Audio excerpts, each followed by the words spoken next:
Hello friends, இன்றைக்கி வீடியோவில் ரொம்ப சிம்பிளான சூப்பரான ப்ரான் கிரேவி எப்படி செய்யுதுன்னு தான் பார்க்க போகிறோம். அதுக்கு நான் ஒரு 1/2 kg ப்ரானை நல்லா கழுவி க்ளீன் பண்ணி எடுத்து வச்சுருக்கேன். அதுக்கப்புறம் ஒரு 6 தக்காளி, 4 வெங்காயம் சின்ன சின்னதாக கட் பண்ணி எடுத்திருக்கேன். இப்போ நம்ம ஸ்டவ் ஆன் பண்ணி இன்றைக்கி நான் மண் சட்டியில் தான் செய்ய போகிறேன். அதனால நான் மண் சட்டியை அடுப்பில் வச்சுக்கிறேன். யூஸ்வலாக நம்ம எண்ணெய் ஊற்றி செய்வோம். கொஞ்சம் டிஃப்ரெண்ட்டாக இருக்கட்டும்னு சொல்லிவிட்டு நாங்கள் பட்டரில் செய்கிறோம். அதாவது வெண்ணெய் போட்டு செய்ய போகிறேன். அதுக்கு ஒரு 2 டேபிள் ஸ்பூன் வெண்ணெய் ஆட் பண்ணிக்கிறேன். உங்களுக்கு வெண்ணெய் பிடிக்காதுன்னா நீங்கள் எண்ணெய் ஊற்றியே செய்யலாம். உருகுறது ஒரு ஸ்பூன் சோம்பு ஆட் பண்ணிக்கலாம். அதுக்கப்புறம் கொஞ்சம் கருவேப்பிலை ஆட் பண்ணிக்கிறேன். கருவேப்பிலை பொடிஞ்சதும் நான் ஒரு 6 பல்லு பூண்டை தோல் உரித்து எடுத்து வச்சுருக்கேன்.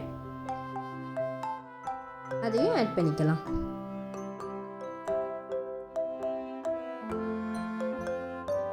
எல்லாத்தையும் நல்லா வதக்கிக்கலாம்.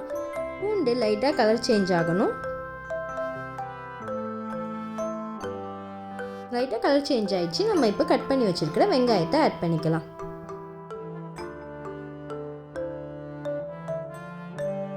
இப்போ வெங்காயத்தை வதக்கிக்கலாம்.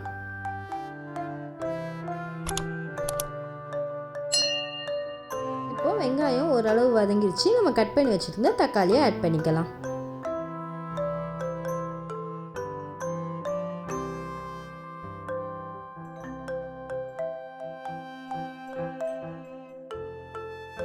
ஒரு 2 பச்சை மிளகாவை கீரி எடுத்து வச்சுருக்கேன். அதையும் ஆட் பண்ணிக்கலாம்.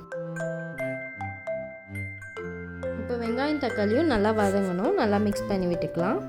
வதங்கட்டும். இப்போ வெங்காயம் தக்காளி வதங்கிருச்சு. இந்த அளவுக்கு வதங்கினா போதும். இதில் நான் ஒரு 1/4 ஸ்பூன் மஞ்சத்தூள் ஆட் பண்ணிக்கிறேன்.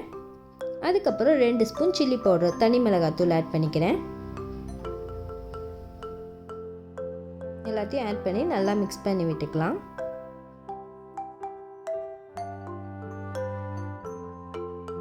இப்போது நம்ம கழுவி க்ளீன் பண்ணி வச்சுருந்த எறாவை ஆட் பண்ணிக்கலாம். 1/2 கிலோ எறாவை ஆட் பண்ணிட்டேன். இதையும் நம்ம மசாலாவோடு சேர்த்து நல்லா மிக்ஸ் பண்ணிக்கலாம்.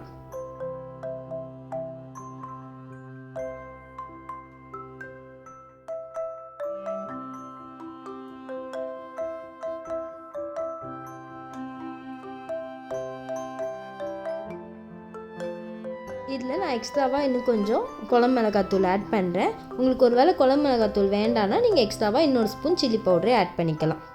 எல்லாத்தையும் ஆட் பண்ணி நல்லா மிக்ஸ் பண்ணிக்கோங்க. இந்த குழம்பு மிளகாத்தூள் எப்படி செய்யறது ஆல்ரெடி நம்ம சேனலில் போட்டிருக்கேன். நீங்கள் பார்க்கலாம், நான் டிஸ்கிரிப்ஷனில் கொடுக்குறேன், போய் செக் பண்ணி பாருங்கள். அதுக்கப்புறம் 1 டேபிள் ஸ்பூன் கல் உப்பு ஆட் பண்ணிக்கிறேன். உங்களுக்கு எவ்வளோ தேவையோ உப்பு அதுக்கேற்ற மாதிரி பார்த்து ஆட் பண்ணிக்கோங்க.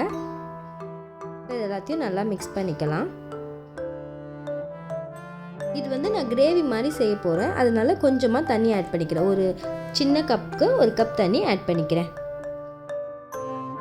இன்னும் கொஞ்சம் தண்ணி கன்சிஸ்டன்சியில் வேணும்னாலும் நீங்கள் கொஞ்சம் தண்ணி ஆட் பண்ணிக்கலாம்.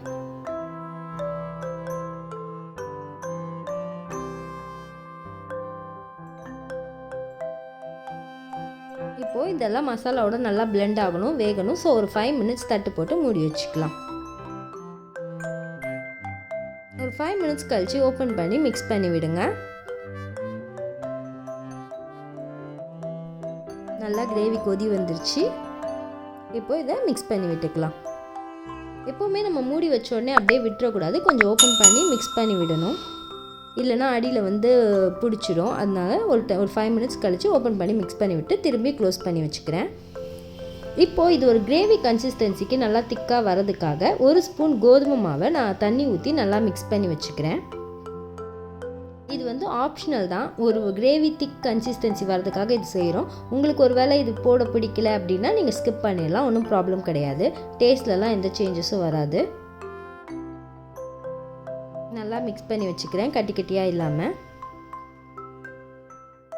இப்போ திரும்பவும் ஒரு 5 மினிட்ஸ் கழித்து ஓப்பன் பண்ணி பார்க்கலாம். நம்ம கிரேவி ரெடி ஆகிற ஸ்டேஜுக்கு வந்துருச்சு. பாருங்கள், மேலே எண்ணெய்லாம் பிரிஞ்சு வந்துருச்சு.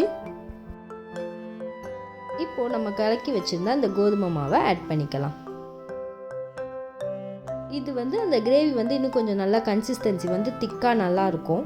அதுக்காக தான் இப்படி ஆட் பண்ணுறோம். உங்களுக்கு இது பிடிக்கல வேண்டாம்னா நீங்கள் ஸ்கிப் பண்ணிடலாம். நல்லா மிக்ஸ் பண்ணி விட்டுக்கலாம்.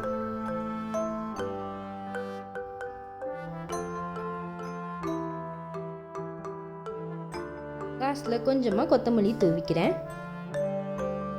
இதோட வச்சு சாப்பிட நான் முட்டை சைடில் வேக வச்சிட்ருக்கேன். ஸோ முட்டையும் ரெடி ஆகிட்டுருக்கு.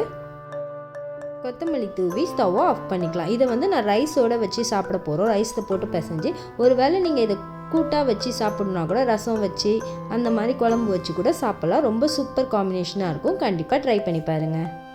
தேங்க்ஸ் ஃபார் வாட்சிங்.